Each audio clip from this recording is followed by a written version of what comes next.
دین اسلام نے ہمیں یہ بتلایا ہے کہ یہاں آنے سے پہلے سب لوگ عالم ارواح میں تھے، اور یہاں آنے کے بعد سب لوگ عالم دنیا میں آ گئے۔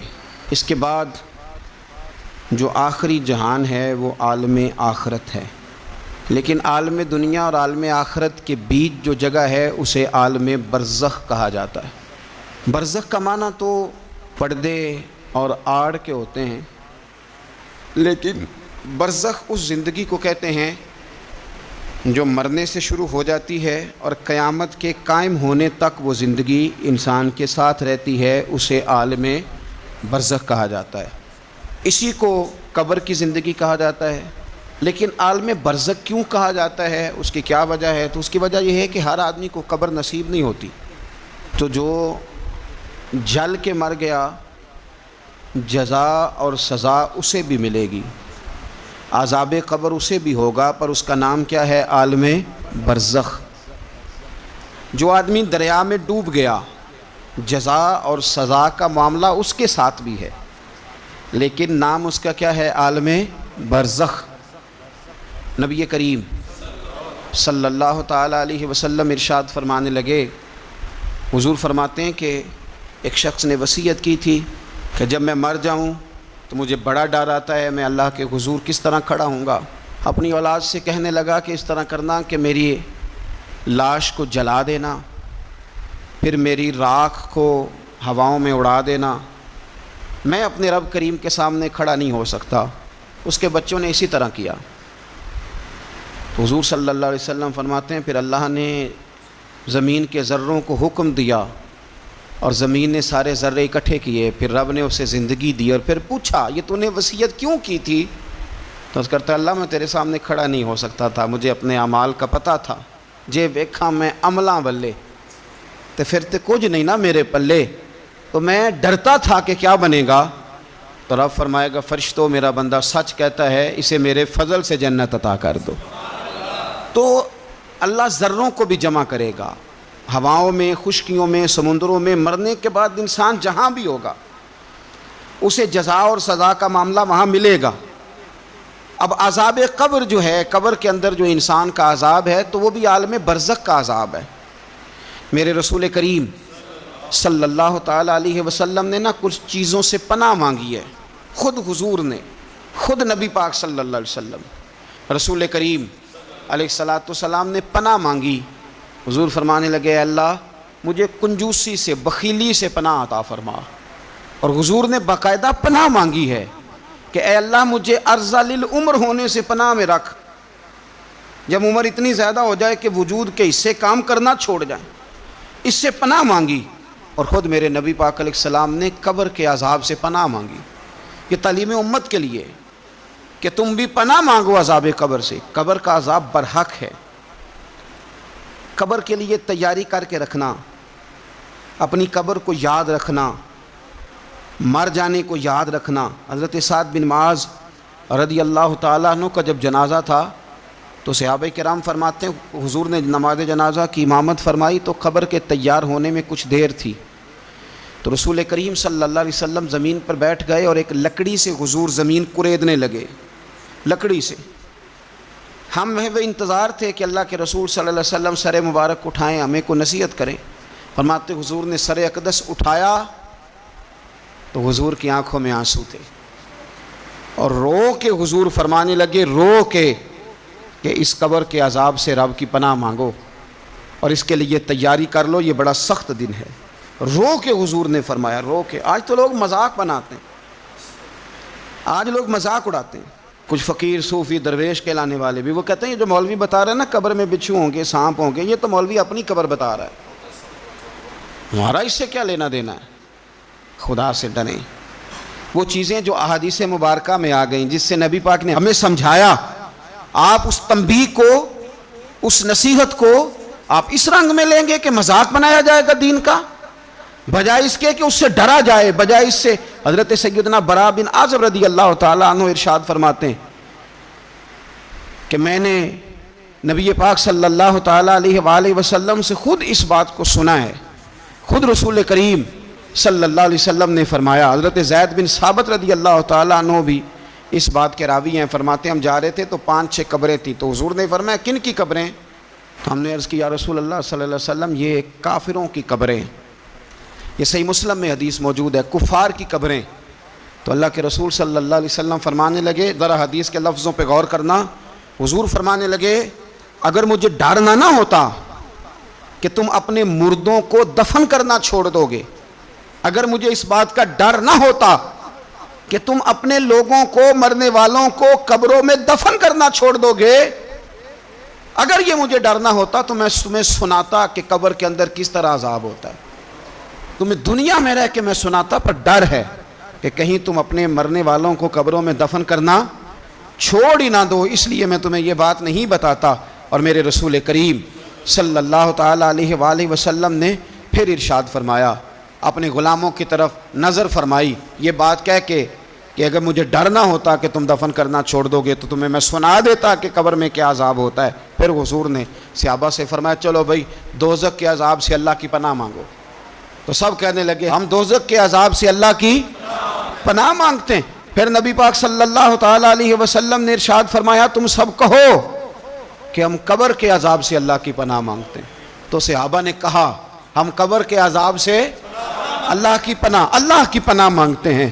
پھر میرے رسول پاک علیہ الصلوۃ والسلام نے فرمایا تم کہو، سارے یہ کہو کہ ہم ظاہری اور باطنی فتنوں سے اللہ کی پناہ مانگتے ہیں۔ تو صحابہ نے کہا کہ ہم ظاہری اور باطنی فتنوں سے اللہ کی پناہ مانگتے ہیں۔ پھر میرے محبوب علیہ السلام نے فرمایا تم کہو کہ ہم دجال کے فتنے سے اللہ کی پناہ مانگتے ہیں۔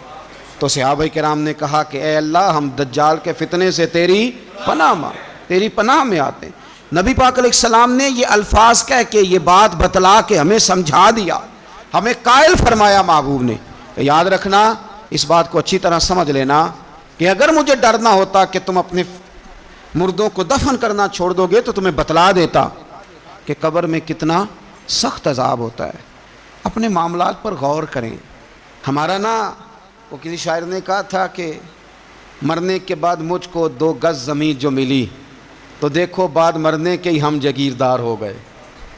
تو اصل تو جاگیر وہی ہے اور طے ہے، جتنا مرضی اے سی لگا کے کمرہ ٹھنڈا کر لیں، ٹائل پتھر لگا کے اس کو آپ صاف ستھرا کر لیں، اور آپ اٹھنے کی بھی تکلیف نہ کریں، ریموٹ کنٹرول کے ساتھ ہر چیز اپنے کمرے کی آپ کنٹرول کر لیں، پورا ہوادار کر لیں، لیکن آپ بچیں گے تب نہ جب قبر جنت کے باغوں میں سے باغ بنے گی۔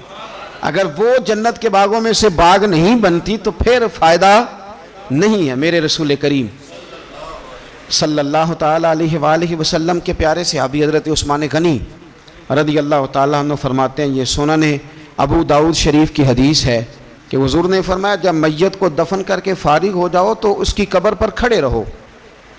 خود حضور بھی قبر پر کھڑے رہتے دفن کرنے کے بعد، اور فرماتے اس کے ثابت قدم رہنے کی دعا کرو، اس لیے کہ اب اس سے سوال و جواب ہوں گے، اب فرشتے اس کی قبر میں آئیں گے، اب اس سے پوچھیں گے، اب اس کے ساتھ وہ امتحان ہوگا، تو اس کے لیے دعا کرو، قبر پہ کھڑے ہو کے دعا مانگو۔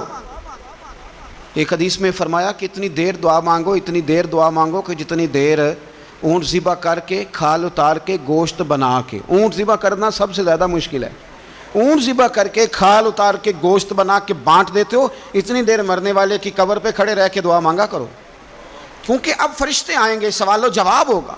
تو عذاب قبر، مصنف عبد الرزاق میں حدیث ہے کہ ایک بندے کو صرف 1 کوڑا مارا گیا تھا قبر میں، 1 کوڑا، 1 درہ، تو اس کی ساری قبر میں آگ بھڑک اٹھی تھی۔ تو پوچھتا ہے کہ یہ 1 کوڑا مجھے کیوں مارا گیا؟ تو انہوں نے کہا ایک وجہ تو یہ تھی کہ تو پاکی پلیدی کا خیال نہیں کرتا تھا، اور دوسری وجہ یہ تھی کہ ایک دفعہ ایک مظلوم نے تجھ سے کہا تھا میری مدد کر، اور تو مدد کرنے پہ قادر تھا، تیرے اندر ہمت تھی، پر تو اس کی مدد کے لیے تیار نہیں ہوا۔ وہ ہمارا مشہور فکر ہے نا کہ سانو کی لگے، پرائی لڑائی پرائی آگنوں اسی گھر کیوں لے آئیے۔ تو وہ جو ہمارا خاص معاملہ ہے نا کہ کسی کی مدد نہیں کرنی، وہ ہمیں خراب کرتی ہے، ہمارے حالات بگڑ جاتے ہیں۔ ہم مدد کرنے پہ قادر ہوتے ہیں پر کسی مظلوم کی مدد، 1 کوڑا لگا تو پوری قبر میں آگ بھڑک اٹھی۔ عذاب قبر سے اللہ کی پناہ مانگی جائے، ڈرا جائے، اور آخرت کے لیے، قبر کے لیے تیار۔ قرآن مجید نے کہا وَإِذَا الْقُبُورُ بُعْثِرَتْ، جب قبریں کریدی جائیں گی نا تو عَلِمَتْ نَفْسٌ مَا قَدَّمَتْ وَأَخَّرَتْ، پھر ہر جان لے گی کہ اس نے آگے کیا بھیجا اور پیچھے کیا چھوڑا؟ میرے عزیز، اپنی قبر کے لیے، اپنی آخرت کے لیے فکر کریں، تیاری کریں۔ مولا رومی ایک بڑی خوبصورت مثال دیتے ہیں اور بڑے شاندار انداز میں بات سمجھاتے ہیں۔ وہ کہتے ہیں مصر کے اندر ایک رواج تھا کہ وہ سال کے آخر میں، سمجھ لیں ذی الحج کے آخری دن، یا جس طرح آج کل لوگ جنوری فروری سے کام چلاتے ہیں، تو وہ دسمبر کی آخری تاریخ کو پچھلے بادشاہ کو معطل کر دیتے تھے، اور یکم تاریخ کو وہ جا کے دریا کے کنارے کھڑے ہوتے تھے تو کشتی آتی تھی، جو پہلا آدمی اترتا تھا اسے بادشاہ بنا لیتے تھے۔ پورا سال اس کی بات مانتے، اور سال کے آخر میں جا کے پھر اس کو جنگل میں، جہاں جنگل میں درندے تھے، جھاڑیاں تھیں، خوفناک جگہ تھی، وہاں جا کے چھوڑ آتے تھے، درندے اسے پھاڑ ڈالتے۔ تو ایک سال ایک دانشمند آدمی اترا، وہ تو اس کو انہوں نے کہا کہ بھئی تو ہمارا بادشاہ ہے۔ انہوں نے کہا یہ کیا بات ہوئی؟ تو بادشاہ ہوں تو کیا مطلب؟ انہوں نے کہا جی ہمارا اصول ہے، پورا سال تیری بات مانیں گے، سال کے بعد جنگل میں چھوڑ آئیں گے۔ کہنے لگا سال تو بات مانو گے نا؟ نے کہا ہاں۔ کہنے لگا اچھا پھر سب سے پہلے مجھے وہ جنگل دکھاؤ جس میں تم نے آخر میں چھوڑ کے آنا ہے۔ پہلے مکان کے پہلے سوسائٹی میں گھر کے پہلے قبرستان کی طرف حاضری۔ قرآن پاک کی جو ترتیب ہے نا موت و حیات کی، پتہ کس طرح؟ الذی خلق الموت والحیات، وہ رب جس نے موت اور زندگی پیدا کی۔ قرآن زندگی کا ذکر بعد میں کرتا ہے، موت کا ذکر ہے۔ تو مولا رومی کہتے ہیں وہ آدمی کہنے لگا پہلے دکھاؤ نا کہاں سال کے بعد لے کے جاؤ گے؟ تو انہوں نے جا کے وہ جگہ دکھائی، اس جنگل میں سال کے بعد ہم نے آپ کو لے کے آ کے چھوڑنا ہے۔ تو کہنے لگا ختم ہو گئی بات، اسی جنگل میں چھوڑو گے نا؟ کوئی اور تو نہیں؟ کہا جی اسی میں چھوڑیں گے۔ کہنے لگا بالکل ٹھیک ہے۔ پہلا حکم تخت پہ بیٹھ کے اس نے یہ کیا کہ جنگل کے اندر جتنی خاردار جھاڑیاں ساری کاٹ دو۔ اس جنگل میں جہاں آخر میں جانا ہے وہ ساری جھاڑیاں کاٹ دیں۔ پھر کہنے لگا جتنے درندے ہیں نا جہاں، وہ سارے مار دو، درندے مار دیے۔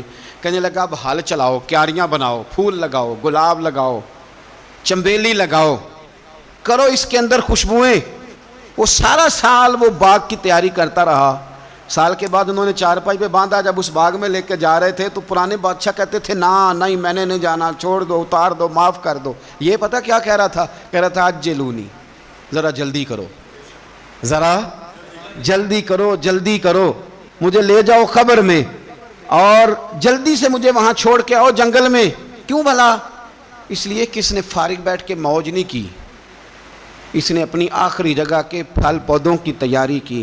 او میرے بھائی، ہمارے پاس پیسہ آتا ہے تو گاڑی نہیں آتی ہے، اگر تھوڑا پیسہ زیادہ بڑھ گیا تو چلو وہاں بھی پلاٹ لے لو۔ کوئی بندہ بھی اپنی آخرت کے لیے، قبر حشر کے لیے سوچنے کو تیار ہے؟ جتنے مکان آپ نے بنانے ہیں نا، بچوں نے بعد میں لڑنا ہے، انہوں نے کہنا کارنے والا ابا مجھے کہہ گیا تھا کارنر والا تیرا ہے، نے کہا تھا مجھے ابا جی، مجھے کہہ گئے تھے کہ تم پہلے بڑا ہو گیا تھا، تو کمائی کرنے لگ گیا تھا، لہذا یہ سارا تیرا ہی ہے۔ وہ سب کو کوئی نہ کوئی بات ابا کان میں کہہ ہی جاتا ہے، سب نے اپنے حصے کی کوئی نہ کوئی بات یاد کی ہوتی۔ ابا نے کہاں جانا ہے؟ جہاں حالت بڑی خراب ہے، جہاں حالات بڑے پیچیدہ ہیں، مہربانی فرمائیں۔ وہ جو تیاری ہے نا آخرت کی، یہاں رہ کے قبر کی تیاری کریں، یہاں رہ کے وہاں کے کیڑے مکوڑے ماریں، پھر وہاں جانے میں کوئی پریشانی نہیں ہوگی۔ پھر تو بندہ بھاگ کے جائے گا، بندہ بھاگ کے جائے گا۔ میں سنیا رات قبر دی کالی، تو پھر کہنے لگے میں تے بھی سنیا اتھے اونے ہونا ہے جدے موڈے کملی کالی۔ تو یہ تو تب ہے نا کہ جب آپ نے اس کے لیے کچھ تیاری کی ہو۔ میرے رسول کریم علیہ السلام نے مومن کی قبر کا حال بھی بتایا۔ یہ تو ہے نا عذاب ان لوگوں کے لیے جو نافرمانی کرنے والے ہیں، یہ ان کی قبر کا حال بتایا۔ تو سنن ترمذی میں، صحیح ابن حبان میں حضرت ابو ہریرہ رضی اللہ تعالیٰ عنہ بیان کرتے ہیں کہ حضور صلی اللہ علیہ وسلم نے فرمایا جب میت کو قبر میں رکھا جاتا ہے تو اس کے پاس سیاہ رنگ والے اور نیلی آنکھوں والے دو فرشتے آتے ہیں اور اس کو اٹھا کے بٹھاتے ہیں۔ باقی حدیثوں میں 3 ہی سوال ہیں، لیکن اس حدیث میں حضور نے فرمایا انہوں نے بس میرے بارے میں ہی پوچھنا ہے، اٹھا کے بس میرے بارے میں صرف یہ پوچھنا ہے، بتا مدینے والے محبوب کے بارے میں دنیا میں کیا کہا کرتا تھا، کیا کہا کرتا تھا ان کے بارے میں دنیا میں۔ تو اعلیٰ حضرت بریلوی تو کہتے ہیں میں نے تو کہہ دینا ہے، سرور کہوں کہ مالک و مولا کہوں تجھے، باغ خلیل کا گل زیبا کہوں تجھے، تیرے تو وصف عیب تناہی سے ہیں بری، حیراں ہوں میرے شاہ میں کیا کیا کہوں تجھے، لیکن رضا نے ختم سخن اس پہ کر دیا، خالق کا بندہ خلق کا آقا کہوں تجھے۔ اور پیر میر علی شاہ صاحب کہتے ہیں میں نے وہاں یہ کہنا ہے کہ مکھ چند بدر شاہ شانی ہے، تے متھ چمک دی لاٹ نورانی ہے، کالی زلف تے اکھ مستانی ہے، مخمور اکھی ہیں مد بھریاں، سبحان اللہ۔ ما اجمل کا، ما اکمل کا، ما احسن کا، تے کتھے مہر علی، کتھے تیری ثنا، مشتاق اکھیں کتھے جاڑی۔ تو نبی پاک علیہ السلام فرماتے ہیں میرے بارے میں پوچھیں گے، میرے بارے میں۔ ویسے بھی ایک سوال لازمی ہوتا ہے نا، یہ والا سوال لازمی ہے، من ربو کا پوچھ کے نا تو جنت جہنم کا فیصلہ نہیں، ماں دینوں کا پوچھ کے جنت جہنم کا فیصلہ۔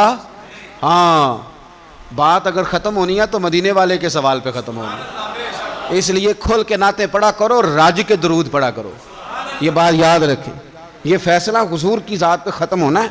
میرے نا وہ شکایتیں کرتے ہیں نا لوگ آ کے، تو ایک بچی کو ہمارے ہاں داخل کرانے کے لیے ایک صاحب لے کے آئے، تو کہنے لگے بڑا عرصہ اسے فلانے مدرسے میں داخل کرایا، سوائے نعتوں کے کچھ بھی نہیں سیکھا اس نے۔ تو میں انہوں نے آکھیا چاچا جی جڑی اصل کام سی وہ تو سیکھ گئی ہے نا تہاڈی بچی، قرآن و سنت بھی حضور کی نعت ہی ہے، لیکن آپ کو پتہ ہے کہ بات ختم مدینے والے کی نعت پہ ہی ہوتی ہے، حضور کا پیار اصل ہے۔ تو حضور فرماتے ہیں میرے بارے میں پوچھا جائے گا، وہ کہے گا کہ ان کے بارے میں کیا پوچھتے ہو، اشہد ان لا الہ الا اللہ و اشہد ان محمدن عبدہ و رسولہ۔ تو فرماتے ہیں پھر اسے نا ایک طرف کھڑکی کھولی جائے گی تو جہنم کا دروازہ دکھایا جائے گا، اور اسے کہا جائے گا اگر تو سوالوں کے صحیح جواب نہ دیتا تو دوزخ میں جاتا، لیکن اب تو نے صحیح جواب دیے ہیں۔ تو حضور فرماتے ہیں اس کی قبر 70 گز چوڑی اور 70 گز لمبی کر دی جائے گی۔ کتنی جی؟ مسجد میں اے سی والے حال میں جگہ مل جائے تو بندہ بڑا سکھی رہتا ہے، اور صبح جائے بینک اور پہلی لائن میں موقع مل جائے تو بندہ بڑا سکھی رہتا ہے کہ میرا جاتے ہی کام ہو گیا۔ او خدا کے بندے، قبر بندے کی قبر، مکان اچھی سوسائٹی میں اچھا خستہ اور سستا مل جائے تو بندہ کہتا ہے کہ سودا بڑا واردہ لب گیا، بھائی بڑا کمال ہو گیا، مزہ نہیں آ گیا۔ قبر 70 گز لمبی اور 70 گز چوڑی، اور یہ ترمذی شریف پڑھ رہا ہوں، بڑی مزیدار حدیث۔ نبی پاک صلی اللہ علیہ وسلم فرمانے لگے پھر اس کی قبر کو نور سے بھر دیا جائے گا۔ حضور کو پہچان گیا نا، قبر نور سے بھر دی گئی، اور جب 70 گز لمبی کر دی گئی تو بڑے پیارے لفظ ہیں حدیث کے۔ حضور فرماتے ہیں وہ بندہ پھر فرشتوں سے ایک بات کہے گا، عربی میں بھی ہے، اردو میں بھی ہے، پر میرا دل کرتا ہے پنجابی میں بتاؤں۔ وہ نا فرشتوں سے وہ بندہ کہتا ہے جب قبر ہو گئی نا 70 گز لمبی 70 گز چوڑی اور نور سے بھر گئی، قربان جائیں، حضور فرماتے ہیں وہ مردہ، وہ جو قبر میں پہنچا ہے، جب اس کی قبر کو یہ شان ملتی ہے تو فرشتوں سے پتہ کیا کہتا ہے؟ کہتا ہے میں گھر نہ دسا وہاں جا کے، یہ ذرا گھر نہ بتاؤں دوڑ کے، یہ ذرا میں اپنے گھر بتاؤں بھاگ کے کہ اللہ نے بڑی خیر کر دی، اپنی اماں نو دسا وہاں، اپنی اماں نو میں بچوں کو بتا کے آؤں کہ موج بن گئی ہے، میں بتاؤں اپنی بیوی کو، بتاؤں اپنے بہن بھائیوں کو، میں گھر نہ دسا وہاں۔ قربان جائیں، میرے رسول کریم علیہ السلام فرماتے ہیں فرشتے اس سے کہتے ہیں نہیں تو کسی کو نہ بتا، نم کا نومت العروس، تو اس طرح سو جا جس طرح پہلی رات کی دلہن سویا کرتی ہے، وہ بڑے چاؤں میں سوتی ہے، وہ بڑے پریم میں سوتی ہے، نئی زندگی کا آغاز ہوتا ہے تو سوتی ہے، اور فرشتے کہتے ہیں اب تجھے وہی آ کے جگائے گا جو تیرے اہل میں تجھے سب سے زیادہ محبوب ہوگا، جو تجھے سب سے زیادہ محبوب ہوگا۔ میرا تو ایمان ہے کہ ہمیں تو قبر سے آ کے جگائیں گے بھی مدینے والے رسول، کہیں گے آؤ غلاموں چلیں، آؤ غلاموں۔ اور وہ کشمیر کے رومی وقت نے میاں صاحب نے کہا تھا بعد مرن دے قبر میری تے میرے اپیرا جے کر پامے پھیرا۔ آپ حسن دیکھیں کلام کا اور انداز دیکھیں، بعد مرن دے قبر میری تے میرے اپیرا جے کر پامے پھیرا، تے قبر دے وچوں ہڈیاں اٹھ کے مجرا کر سن تیرا۔ تو ایک دفعہ آ تو صحیح، میں لوگوں کو وجد کر کے دکھاؤں گا کہ دیکھو نا وہ آج آئے ہیں، وہ آئے ہیں میرے مزار پہ، آج دیکھو ذرا رنگ تو دیکھو کس طرح نرالا اور انوکھا ہو گیا، وہ خود آئے ہیں۔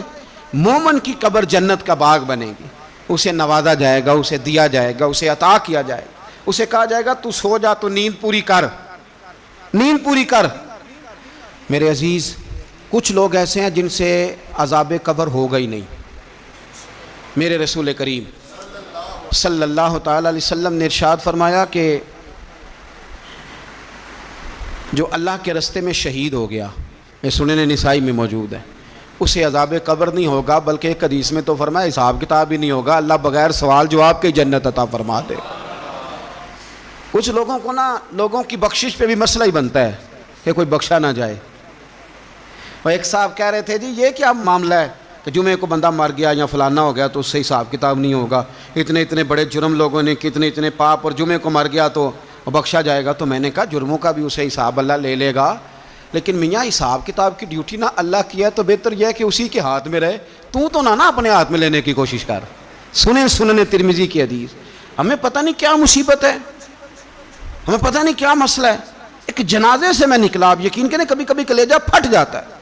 میں ایک جنازے سے نکلا تو میرے ساتھ ایک بندہ جنازہ پڑھ کے نکلا تو کہنے لگا جی پیر صاحب دیکھیں آج کتنی دنیا آئی ہے, حالانکہ یہ بندہ اس طرح کا تھا, اس طرح کا تھا, اس طرح کا تھا. میں نے اسے کہا یار تجھے تو فکر ہی لگ گئی ہے کہیں جنت میں چلا ہی نہ جائے. شرم آنی چاہیے ہمیں. اللہ فرماتے ہیں جنت اتنی چوڑی ہے جتنے زمین و آسمان, اس کی چوڑائی زمین اور آسمان کے برابر ہے. تو ہم تو اپنے علاوہ کسی کو جانے نہیں دینا چاہتے جنت میں. اور بس کریں, جنت خدا کا فضل ہے, اور اللہ فرماتے ہیں میرا فضل میں جسے چاہتا ہوں عطا کرتا ہوں. یہ سنن ترمذی کی حدیث, اور اس کے راوی حضرت عبداللہ ابن عمر رضی اللہ تعالیٰ عنہ. نبی پاک علیہ السلام نے فرمایا جو مسلمان جمعے کے دن یا جمعے کی رات کو فوت ہو اس کو اللہ تعالیٰ قبر کی آزمائش سے محفوظ رکھتا ہے. جو جمعے کی رات فوت ہو جائے یا جمعے والے, یعنی جمعے رات اور جمعے کی درمیانی رات چلا جائے یا جمعے والے, تو اللہ اسے عذاب قبر سے. تو میرے عزیز جو بندہ شہید ہو اس سے عذاب قبر نہیں ہوتا, جو آدمی جمعے کے دن یا جمعے کی رات چلا جائے اسے بھی عذاب قبر نہیں ہوتا. اور میرے رسول کریم صلی اللہ تعالیٰ علیہ وسلم نے فرمایا جو بندہ ایک دن اور ایک رات, یہ حدیث صحیح مسلم میں, سنن ترمذی میں, مصنف عبدالرزاق میں موجود ہے, ایک دن اور ایک رات اللہ کی رضا کے لیے اسلامی سرحد پہ پہرا دے. میں اور آپ سوئے ہوئے ہیں, لیکن وہ لوگ جو فوجی بارڈروں پہ کھڑے ہیں, دیکھو مدینے والے محبوب کس کس پہ کرم فرماتے ہیں.